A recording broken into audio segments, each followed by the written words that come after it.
नमस्कार दर्शक बंधु शुभ सकाळ। आज हूँ जून मास 4 तारिख गुरुवार। चलतु नजर पकाइबा आज दिन राज्य और देश विदेशर 20टी गुरुत्वपूर्ण खबर उपरे। ता पूर्व जदि आप चैनल नुआकारी अच्छे तेरे भिडटी को गोटे लाइक और शेयर करने सह चैनल को सब्सक्राइब करी कमेंट बॉक्स रे आपण केउ जिल्लारू भिडटी को देखुंत जनातु जहाँफल प्रत्येक दिन एपरी नुआ नुआ अपडेट सर्वप्रथमे पाइपर। आज प्रथम खबर हिताधिकारी को मिलूनी भत्ता। मंत्री कहले पोर्टाल रे होईछि टेक्निकल एरर। भत्ता को नहीं सामाजिक सुरक्षा और भिन्नक्षम सशक्तिकरण मंत्री नित्यानंद गंड बड़ सूचना देछंती। कहिसंती 7 दिन भितर समस्यार समाधान हेबो। एसपीआरएसएच पोर्टाल रे टेक्निकल समस्या थिबारु काम चलीछि। किछि दिन पई हिताधिकारी माननकु अपेक्षा करबा को पड़िबो। भत्ता को नहीं सामाजिक सुरक्षा और भिन्नक्षम सशक्तिकरण मंत्री नित्यानंद गंडकर बड़ सूचना। कहिसंती 7 दिन भितर समस्यार समाधान हेबो। किछि दिन पई हिताधिकारी माननकु अपेक्षा करबा को पड़िबो। किछि टेक्निकल एरर होईछि। सुधार आसिले आईएफएमएस द्वारा रियल टाइम रे भत्ता पाइबे। एककालीन वंचित भत्तारू सबू हिताधिकारी माने भत्ता पाइबे। हिताधिकारी माने सीधा सड़क भारत सरकार भत्ता पाइबे से व्यवस्था करा जाउछि बोली कहिसंती। एका संगे बड़का भत्ता मिलिबो बोली मंत्री नित्यानंद गंड सूचना देइछंती। 7 दिन मध्यरे एहार समाधान हेबो बोली कुहा जाइछि। परवर्ती खबर किसान निधि योजनार 23तम किस्ती पूर्वरु एही काम निश्चिंत सारंतु चाषी नहले खाता को आसीबोनी टंका। प्रधानमंत्री किसान सम्मान निधि योजनार 23तम किस्ती संपर्क में सारा देश में चाषी मानक मध्य आशा वृद्धि पाउछि। देशव्यापी हजार हजार चाषी परवर्ती किस्ती पई अपेक्षा करिसेंती।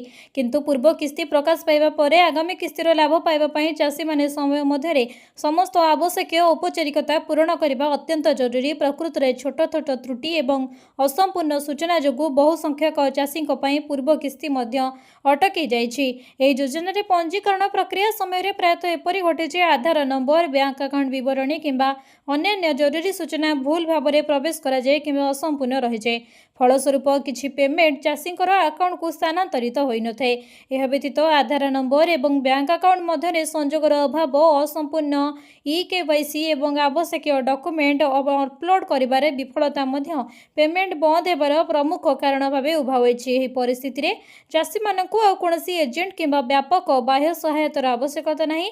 चाषी माने एबे योजनार सरकारी वेबसाइट को जाई सेमानकर सूचना को अपडेट करि परिबे। परवर्ती खबर एलपीजी सब्सिडी उपरे सरकार बड़ निष्पत्ति। एबे केवल गरीब परिवार को मिलिबो लाभ। फोन को पठा जाउछि अलर्ट। घरोई एलपीजी सिलिंडर व्यवहार करुथिबा लोकमानक पई एक गुरुत्वपूर्ण खबर सामना को आसीछि। सरकार एलपीजी ग्राहक मानकु सब्सिडी पई सेमानकर योग्यता विषय रे एसएमएस अलर्ट पठाइबा आरंभ करिसेंती। वर्तमान टैक्स रेकर्ड माध्यम रे गैस सब्सिडी को जांच प्रक्रिया को जोरदार करा जाइछि। ईरान युद्ध कारणरू देखा जाइथिबा हरमुज संकट मध्यरे सरकार एही पदक्षेप नेइछथि। 7 दिन मध्यरे देबाकू हेबो जवाब। मिलिथिबा सूचना अनुसार एलपीजी ग्राहकों को पठा जाइथिबा मेसेज रे उल्लेख अछि जे सेमानकर वार्षिक टैक्स योग्य आय 10 लाख टंकार अधिक। सेमानकु 7 दिन मध्यरे निजर संपूर्ण तथ्य देबाकू हेबो किंबा सठिक जवाब रखिबाकू हेबो। जो माने यह करिबे नाही सेमानक विरुद्ध रे कठोर कार्यानुष्ठान ग्रहण करा जाय पारे। एतिकी नुहे जदि 7 दिन मध्यरे संतोषजनक उत्तर न मिले तेबे संपृक्त ग्राहकंकर एलपीजी सब्सिडी संपूर्ण रूपे बंद कर दिया जिवो बोली स्पष्ट भावे कहा जायछि। परवर्ती खबर रजरे भिजिबो ओडिशा। 10 रु 14 सुधा मौसुमी एबे बढ़िबो तापमात्रा। रज सुधा राज्य में आसी पहुंची जिवो वर्षा राणी मौसुमी। संभवतः 10 रु 14 तारिख सुधा मौसुमी ओडिशा रे पाद थापी पारे। एही पूर्वानुमान जदि सत हुए तेबे रजरे जमिबो मौज।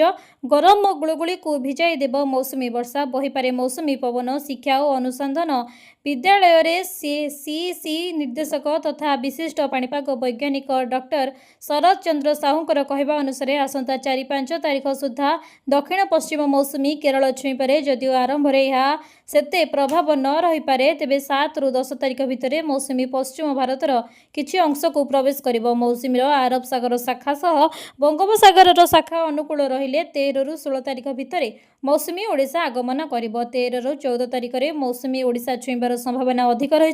विशिष्ट कृषि पाणीपाग विज्ञान प्रोफेसर सुरेंद्रनाथ पशुपालक कहते 4 किंबा 5 जून रे मौसुमी केरल छुईब। परवर्ती खबर लेबर कार्ड थिले सरकार देवे 3500 टंका जानतु केमिति पाइबे। श्रमिकों विभिन्न प्रकार योजना कार्यकारी करुछंती सरकार, तेबे एही योजना संपर्क में अधिकांश जानि नथिबारु एहार लाभ उठाई पारुनाहांती। सरकारक पक्षरु प्रदान करा जाउथिबा लेबर कार्ड माध्यम रे सरकार श्रमिकों 1000 रु 3500 टंका मिलिबो। एही लेबर कार्ड लाभर उठाइबाकु चाहुथिले एथिपई कोन करिबाकु हेबो ताहा जानिबा जरूरी। केउ माने एही कार्ड पाई परिबे, वार्षिक आय केते होइतिबा आवश्यक, केउ श्रेणीर श्रमिक एथिरे सामिल होई परिबे जानतु। श्रम संशोधन विभाग पक्षरु एही योजना परिचालित हेउची स्किल मिशन अधीन रे एही कार्ड पई आवेदन करि परिबे। कार्ड पाइबा परे श्रमिकों एक रजिस्ट्रेशन नंबर दिया जिवो। एही रजिस्ट्रेशन नंबर माध्यम रे समस्त योजनार लाभ पाई परिबे श्रमिक। एही कार्ड पाइबाकु हेले श्रम संशोधन विभागर वेबसाइट विजिट करबाकू पड़िबो। एही कार्ड पई 1 वर्ष पूर्ण हेबा परे साइकल क्रय पई 3500 टंका मिलिबो।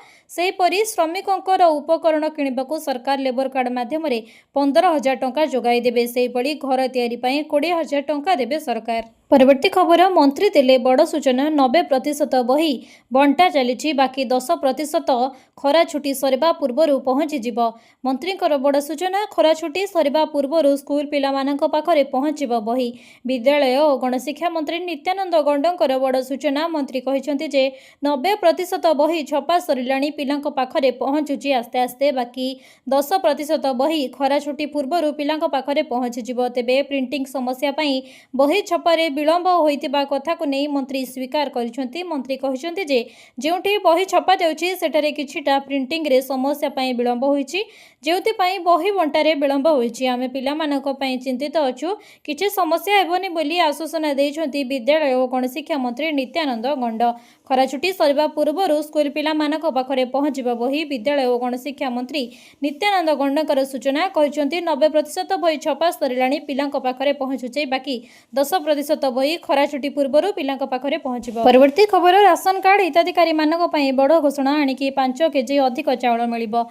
सरिला राज्य कैबिनेट गुरुत्वपूर्ण बैठक। कैबिनेट बैठक रे गुरुत्वपूर्ण निष्पत्ति निया जायछि। आरंभ हैला नुआ स्कीम मुख्यमंत्री अन्नपूर्णा योजना। राज्य रे खाउटी को ताको आवश्यकता अनुसार चाउल उपलब्ध कराई खाद्य सुरक्षा को आहुरी सुदृढ़ करने उद्देश्य रे आर्थिक वर्ष 2026-27 पई राज्य सरकार एक नूतन योजना मुख्यमंत्री अन्नपूर्णा योजना माध्यम रे जातीय खाद्य सुरक्षा आईन तथा राज्य खाद्य सुरक्षा योजना अधीनस्थ हिताधिकारी को अतिरिक्त चाउल कोटा बंटन करने पई स्थिर करिसंती। एही योजना माध्यम रे राज्यर टार्गेट रे पब्लिक डिस्ट्रीब्यूशन सिस्टम अधीनस्थ समस्त अधिकारी परिवार मानक पई सेमानकर मासिक नियमित धार्य चाउल कोटा व्यतीत मुंड पिछा मासिक 5 किलोग्राम अतिरिक्त चाउल मागणारे बंटन करा निमंते राज्य कैबिनेट मंजूरी प्रदान करिछि। राज्य रे वर्तमान जातीय खाद्य सुरक्षा आईन अधीन रे 97,97,572 परिवार 3,22,89,692 सदस्य उपकृत हेउचंती। परवर्ती खबर पॉकेट को बाधुची चीनी डाली तेल दर पुणी 3 टंका बढ़िला। चीनी राज्य रे सारा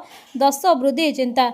15 दिन तले चीनी किलोग्राम दर थिला 43 टंका, एबे 48 टंका। सोरिष तेल दर थिला 160 टंका, एबे हेलानी 190 टंका। डाली किलो प्रति 120 रु 150 टंका रे पहुंची। ग्राहक मानकु एभली दर वृद्धि कलबल करुछि। सेपटे पेट्रोल डीजेल दर वृद्धि को नहीं गरीबों को मध्यवित्त एवं चिंतार अछंती। एहा फଳରେ पनीपरिबा दर भी बढ़ी जाउछि। बड़ कथा राजधानी रे गोटिए दर थिबा बेले गाँ रे दर अधिक बढ़ुछि। 10 रु 20 टंका अधिक दर रे ग्राहक मानक पई नित्य आवश्यक खाद्य सामग्री किणुछंती। तेल संकट मध्य रे हु हु होई बढ़ुछि खाद्य दर। ओडिशा एबे 70% खाद्य सामग्री बाहर मगाउछि। एबे उत्तर प्रदेश, मध्य प्रदेश, आंध्र प्रदेश, राजस्थान, पश्चिम बंगर दीघारु खाइबा तेल यथा सोरिष तेल, सूर्यमुखी तेल, पाम ऑयल तेल आसुची। ओडिशा रे वार्षिक 5 लाख टन खाइबा तेल आवश्यक। सेहीपरि ओडिशा रे वार्षिक 9 लाख टन चीनी आवश्यक। गत सप्ताह तले चीनी क्विंटाल पिछा 100 टंका बढ़िथिला। पूर्वरु चीनी क्विंटाल पिछा 4100 रु 4200 टंका थिबा बेले हठात 4300 टंका छुईछि। परवर्ती खबर सुभद्रा योजना को नहीं आसिला बड़ अपडेट। पुणी मिलिबो सुभद्रा योजनार पंचम किस्ती टंका। नुआ आवेदन करिथिबा हिताधिकारी मानकु एही दिन मिलिबो सुभद्रा टंका। राज्य रे सरकारक द्वारा सुभद्रा योजनार चतुर्थ किस्ती टंका हिताधिकारी मानकर खाता को आसी सारिछि। 4टी किस्ती रे मोट 20,000 टंका पाई सारिछंती 1 कोटी रु अधिक महिला। एबे पंचम किस्ती को अपेक्षा करिछंती सुभद्रा हिताधिकारी। समस्त योग्य हिताधिकारी मानक पाखरे जेपरि सुभद्रा टंका पहुंचिबो एही योजना को लगातार भावे क्रियान्वयन करने को प्रयास करुछंती राज्य सरकार। गत मार्च 8 तारिख अर्थात महिला दिवस अवसर में राज्य में 1 कोटी अधिक हिताधिकारी मानक खाता को आसीथिला सुभद्रा टंका। तेबे पंचम किस्ती केबे आसीबो, केउ माने पाइबे? वर्ष को 2टी किस्ती रे सुभद्रा टंका पठाउछंती राज्य सरकार।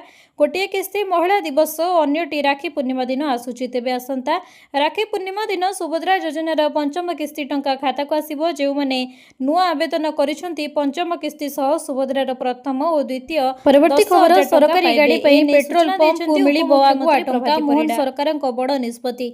सरकारी कार्यर निरवच्छिन्न तथा सुचारू परिचालना पई राज्य सरकार एक बड़ एवं गुरुत्वपूर्ण निष्पत्ति नेइछंती। एणिकी सरकारी गाड़ी गुड़िकरे तेल पेट्रोल डीजेल खर्च बाबद को पेट्रोल पंप गुड़िकु आगुआ टंका प्रदान कराजिबो। अर्थ विभाग पक्षरु ए संपर्क में आनुष्ठानिक भाव सूचना दिया जायछि। नुआ निष्पत्ति अनुसार सरकारी गाड़ी गुड़िक पई आगामी 2 मासर आनुमानिक तेल खर्च जेतिकी हेबो सेही अर्थ राशि को सरकार पूर्वरु ही संपृक्त पेट्रोल पंप गुड़िक पैठ करदेबे। याद्वारा तेल पई सरकारी गाड़ी गुड़िकर प्रचल प्रचल रे कोनोसी बाधा सृष्टि हेबो नाही।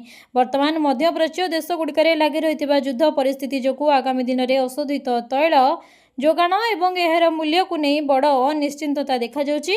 यार प्रभाव जेपरि सरकारी व्यवस्था उपरे न पड़े सेथिपई प्रशासन पूर्व प्रस्तुति बा स्वरूप एही पदक्षेप नेछि। परवर्ती खबर चिटफंड जमाकारी मानक पई बड़ खबर। अगस्ट 31 जाए बढ़िला फेरस्त अवधि। चिटफंड क्षुद्र जमाकारी मानक पई बड़ खुशी खबर। चिटफंड क्षतिग्रस्तों पई पुणी समय देले सरकार। अगस्ट 31 जाए जारी रहिबो फेरस्त प्रक्रिया।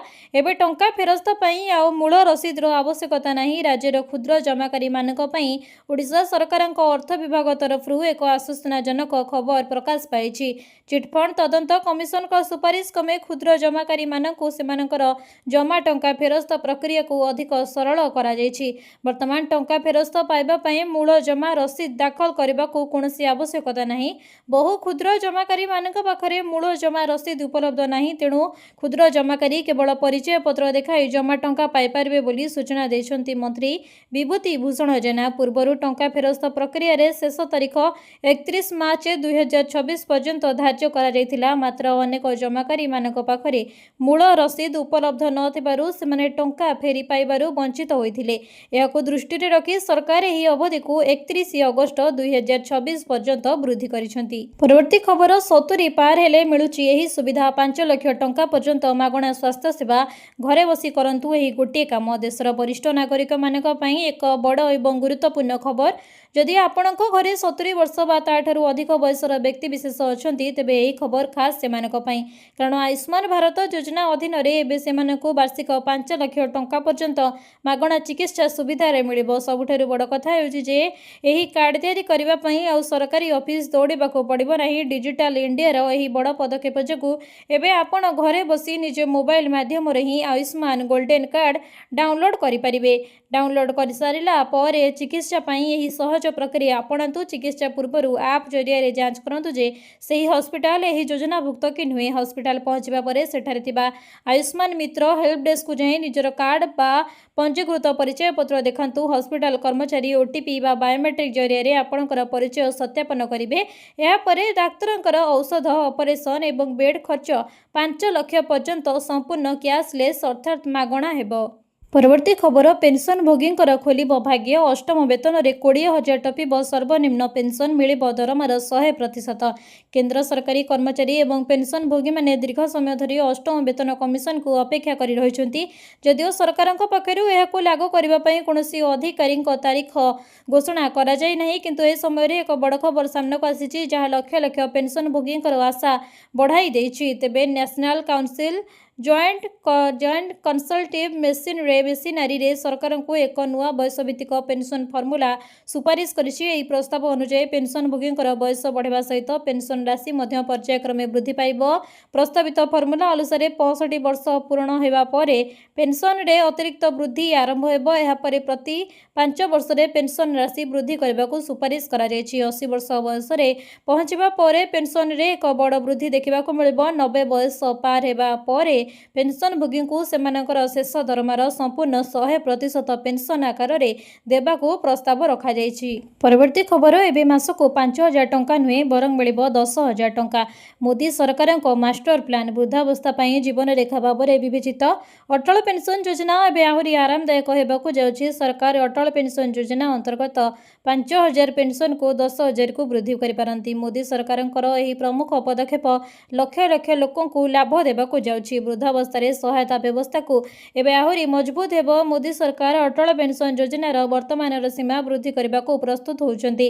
वर्तमान ଏହି योजनाରେ प्रति मासरे सर्वाधिक 5,000 पेंशन प्रदान करा जाए, किंतु 10,000 को संभाव्य वृद्धि उपरे गंभीरतार सह विचार करा जाउछि। वर्धित मुद्रास्फीति एवं जीवन धारण मानक दृष्टि रखी 5,000 राशि अनेकଙ୍କୁ पर्याप्त मन हेउनथिला। पेंशन पांठी नियामक पीएफआरडीए सरकार को पेंशन स्लैब वृद्धि करबाकू परामर्श देछि, जहा द्वारा मध्यवित्त एवं निम्न आयकारी माने सेमानकर भविष्यत विषय रे अधिक सुरक्षित होई पारिबे। 10,000 टंकार पेंशन लाभ टिके अधिक प्रीमियम देव इच्छुक लोक मानक पई उपलब्ध हेबो। परवर्ती खबर पुरी जगन्नाथ मंदिर रे कार्यकारी हेबो ई हुंडी व्यवस्था। पुरी श्री जगन्नाथ मंदिर रे ई हुंडी व्यवस्था कार्यकारी निमंते सरकार उच्चस्तरीय बैठक रे लोकसभा भवन रे अनुष्ठित होईछि। आईन विभाग सम्मेलनी कक्ष रे मंत्री पृथ्वीराज हरिचंदन को अध्यक्षता रे अनुष्ठित बैठक रे ई हुंडी व्यवस्थार सफल कार्यकारी निमंते आलोचना होइथिला, जोंथिरे भक्त तथा श्रद्धालु निज जन्मदिन विवाह वार्षिकी तथा निजर मनस्कामना पूर्ण खुशी रे किभଳି भाबे ऑनलाइन माध्यम रे श्रीमंदिर हुंडी रे अर्थराशि दान करि परिबे सेथि नै आलोचना होइथिला। दान अर्थराशि पई आयकर छाड़ व्यवस्था रहिबाकू थिबा बेले भक्तंक ठारू दान सूत्र रे आसिबाकू थिबा अर्थ केवल श्रीमंदिरर विकास दिगरे खर्च हेबो। एही व्यवस्था कार्यकारी हेले राज्य तथा देश बाहर रहुथिबा लक्ष लक्ष जगन्नाथ भक्त श्रीमंदिर हुंडी को सहजरे अर्थराशि पठाई परिबे। तेबे एही व्यवस्था को साइबर अपराधी जेपरि फायदा न उठाई परिबे सेथिलागी विहित पदक्षेप नेबाकू मंत्री श्री हरिचंदन परामर्श देइथिले। एही बैठक रे ई कमिशनर जस्टिस विश्वनाथ रथ, श्रीमंदिरर मुख्य परिचालक अरविंद पाढ़ी, आईन विभाग प्रमुख शासन सचिव डॉक्टर पवित्र मोहन सामल, स्वतंत्र शासन सचिव प्रवण कुमार पात्र एवं अतिरिक्त शासन सचिव शिव प्रसाद महापात्र प्रमुख उपस्थित थिले। परवर्ती खबर 163 किलोमीटर कोस्टाल हाईवे पई खर्च हेबो 8,300 कोटी। ओडिशा पई एक बड़ खबर आसी। कोस्टाल हाईवे प्रकल्प को केंद्र कैबिनेट मंजूरी देछि। प्रधानमंत्री नरेंद्र मोदी अध्यक्षतार बसिथिबा गुरुत्वपूर्ण बैठक में निष्पत्ति निया जायछि। ए सूचना दैछन्ति केंद्र मंत्री अश्विनी वैष्णव। सरकार रामेश्वर पारादीप पर्यंत नुआ कोस्टाल हाईवे निर्माण करिवे। प्राय 163 किलोमीटर लंब एही रास्ता पई 8,300 कोटी अधिक टंका खर्च कराजिबो। एही प्रकल्प हाइब्रिड मॉडल रे दुईटी पर्याय निर्माण कराजिबो। प्रथमटी रामेश्वरରୁ कोणार्क पर्यंत एक 4 लेन विशिष्ट रास्ता, द्वितीयटी कोणार्कରୁ पारादीप पर्यंत पेभेड शोल्डर सहित एक 2 लेन विशिष्ट रास्ता। प्रति घंटा प्रति 100 किलोमीटर बेग पर डिजाइन करा जायतिबा एही हाईवे यात्रा समय को 2 घंटा 30 मिनिट कमाइबो बोली आशा करा जाउछि। एहा सह खोर्धा, पुरी, केन्द्रापड़ा एवं जगतसिंहपुर जिल्ला रे यात्री एवं माल परिवहन सहज होई परिबो। परवर्ती खबर दीदींकर हाथरू खसी गला कि टीएमसी। पश्चिमबंग रे ममता बनर्जी को बड़ झटका। टीएमसी सुप्रीमो ममता बनर्जी को एक शक्त झटका। टीएमसी निलंबित नेता ऋतुव्रत बनर्जी को विरोधी दल नेता मान्यता। बेंगल विधानसभा बाचस्पति तांको विरोधी दल नेता भाव में स्वीकृति देछन्ति। एहा सह बाचस्पति विरोधी दल नेतांकर रूम चाबी देछन्ति बोली दाबी करिसन्ति। बेंगल विधानसभा बाचस्पति तांको विरोधी दल नेता भाव में स्वीकृति देछन्ति। टीएमसी रो एही गोष्ठी 4 जण विरोधी दल उपनेता नियुक्त करिछि। एही घटनाक्रमे परे दीदींकर हाथरू टीएमसी खसी खसी जाउछि बोली चर्चा हेउछि। दल रे 80 विधायकଙ୍କ मध्यरु 60 विधायक ऋतुव्रतଙ୍କୁ समर्थन करुछन्ति। क्षमता गला, दबदबा कमिला। पश्चिमबंग रे पूर्वतन मुख्यमंत्री ममता बनर्जी को जोरदार झटका। विधानसभा रे बाचस्पति रविंद्रनाथ बोस ऋतुव्रत बनर्जी को विरोधी दल नेता भाव में मान्यता देछन्ति। परवर्ती खबर ओडिशा रे स्वच्छ गतिशीलता दिगरे बड़ पदक्षेप। प्रतिष्ठा हेबो ग्रीन हाइड्रोजेन उत्पादन एवं रिफ्यूलिंग केन्द्र। राज्य रे स्थायी शहरी परिवहन व्यवस्था को सुदृढ़ करबा एवं ओडिशार स्वच्छ शक्ति संक्रांतीय रूपांतरण प्रक्रिया को त्वरान्वित करबा दिगरे एक गुरुत्वपूर्ण पदक्षेप ग्रहण ନିର୍ମାण କରାଯାଇଛି। ଏହି ଦିଗରେ ଗ୍ରୀନ୍ ହାଇଡ୍ରୋଜେନ୍ ଗତିଶୀଳତା ପ୍ରକଳ୍ପ ସମ୍ପର୍କରେ ଏକ ଉଚ୍ଚସ୍ତରୀୟ ସମୀକ୍ଷା ବୈଠକ ଅନୁଷ୍ଠିତ ହୋଇଯାଇଛି। ଗୃହ ନିର୍ମାଣ ଓ ନଗର ଉନ୍ନୟନ ବିଭାଗ ଅତିରିକ୍ତ ମୁଖ୍ୟ ଶାସନ ସଚିବ ଉଷା ପାଢ଼ୀଙ୍କର ଅଧ୍ୟକ୍ଷତାରେ ଏହି ବୈଠକ ଅନୁଷ୍ଠିତ ହୋଇଥିଲା। କ୍ରୁଡ୍, ଏନ୍ଟିପିସି ଏବଂ ଗ୍ରିଡ୍ କୋର୍ ମିଳିତ ସହଯୋଗରେ କାର୍ଯ୍ୟକାରୀ ହେବାକୁ ଥିବା ଏହି ପ୍ରକଳ୍ପର ମୁଖ୍ୟ ଉଦ୍ଦେଶ୍ୟ ହେଉଛି ଓଡ଼ିଶାରେ ହାଇଡ୍ରୋଜେନ୍ ଚାଳିତ ସାଧାରଣ ପରିବହନ ବ୍ୟବସ୍ଥାରେ ପ୍ରଚଳନ କରିବା ଏବଂ ରାଜ୍ୟରେ ପ୍ରଥମ ଗ୍ରୀନ୍ ହାଇଡ୍ରୋଜେନ୍ ବ୍ୟବସ୍ଥା ପ୍ରତିଷ୍ଠା କରିବା। ଏହି ଅଭିନବ ପ୍ରୟାସ ଭାରତ ସରକାରଙ୍କ ନ୍ୟାସନାଲ୍ ଗ୍ରୀନ୍ ହାଇଡ୍ରୋଜେନ୍ ମିଶନ ଅନୁରୂପ ହୋଇଥିବା ବେଳେ ଏହା ଦେଶର ନେଟ୍ ଜିରୋ କାର୍ବନ ନିର୍ଗମନ ଲକ୍ଷ୍ୟ ହାସଲ କରିବାରେ ଏବଂ ସ୍ୱଦେଶୀ ସ୍ୱଚ୍ଛ ଇନ୍ଧନ ପ୍ରଯୁକ୍ତିକୁ ପ୍ରୋତ୍ସାହିତ କରିବାରେ ବିଶେଷ ସହାୟତା ହେବ। ଖବର ବଡ଼ ଭାଇଙ୍କର ଶେଷକୃତ୍ୟ ପାଇଁ ନିଜ ଗାଁରେ ପହଞ୍ଚିଲେ ମୁଖ୍ୟମନ୍ତ୍ରୀ। ଅଶ୍ରୁଳ ଆଖିରେ ଭାଇଙ୍କୁ ବିଦାୟ ଦେଲେ। ଭୁବନେଶ୍ୱରରେ ମୁଖ୍ୟମନ୍ତ୍ରୀଙ୍କର ବଡ଼ବାପାଙ୍କ ପୁଅ ଭାଇ ଦୀନବନ୍ଧୁ ମାଝୀଙ୍କର ଆକସ୍ମିକ ମୃତ୍ୟୁ ଘଟିବା ପରେ ତାଙ୍କ ନିଜ ଗାଁ କେନ୍ଦୁଝର ଜିଲ୍ଲାରେ ରାୟକଳାକୁ ନିଆଯାଇଥିଲା। ତାଙ୍କର ଦେହାନ୍ତ ଖବର ଶୁଣି ମୁଖ୍ୟମନ୍ତ୍ରୀ ମୋହନ ଚରଣ ମାଝୀ ଦୁଃଖରେ ମ୍ରିୟମାଣ ହୋଇପଡ଼ିଥିବା ସହ ଭାଇଙ୍କର ଶେଷକୃତ୍ୟରେ ସାମିଲ ହେବା ସହ ଅପରାହ୍ନରେ ନିଜ ଗାଁର ରାୟକଳାରେ ପହଞ୍ଚିଥିଲେ। ଗାଁରେ ପହଞ୍ଚି ତାଙ୍କର ଅନ୍ତ୍ୟେଷ୍ଟି କ୍ରିୟାରେ ସାମିଲ ହୋଇଥିଲେ ଏବଂ ଏହାକୁ ନେଇ ରାୟକଳା ତଥା ଆଖପାଖ ଅଞ୍ଚଳରେ ଶୋକର ଛାୟା ଖେଳିଯାଇଛି। ତାଙ୍କର ଅନ୍ତ୍ୟେଷ୍ଟି କ୍ରିୟାରେ ସାମିଲ ହେବା ଦଳୀୟ ତଥା ସ୍ଥାନୀୟ ବହୁ ମାନ୍ୟଗଣ୍ୟ ବ୍ୟକ୍ତି ତଥା କର୍ମୀଙ୍କର ପ୍ରବଳ ଭିଡ଼ ଜମିଥିଲା। ସୂଚନା ଥାଉକି ଦୀନବନ୍ଧୁ ଲୟର ପିଏମ୍ଜିରେ ଥିବା ସରକାରୀ ବାସଭବନରେ ରହୁଥିଲେ। ମଙ୍ଗଳବାର ଦିନ ବିଳମ୍ବିତ ରାତିରେ ତାଙ୍କ ଛାତିରେ ହଠାତ୍ ଯନ୍ତ୍ରଣା ଅନୁଭବ ହୋଇଥିଲା। ପରେ ତାଙ୍କୁ ତୁରନ୍ତ ଚିକିତ୍ସା ପାଇଁ କ୍ୟାପିଟାଲ ହସ୍ପିଟାଲକୁ ନିଆଯାଇଥିଲା। ସେଠାରେ ଡାକ୍ତର ତାଙ୍କୁ ମୃତ ଘୋଷଣା କରିଥିଲେ।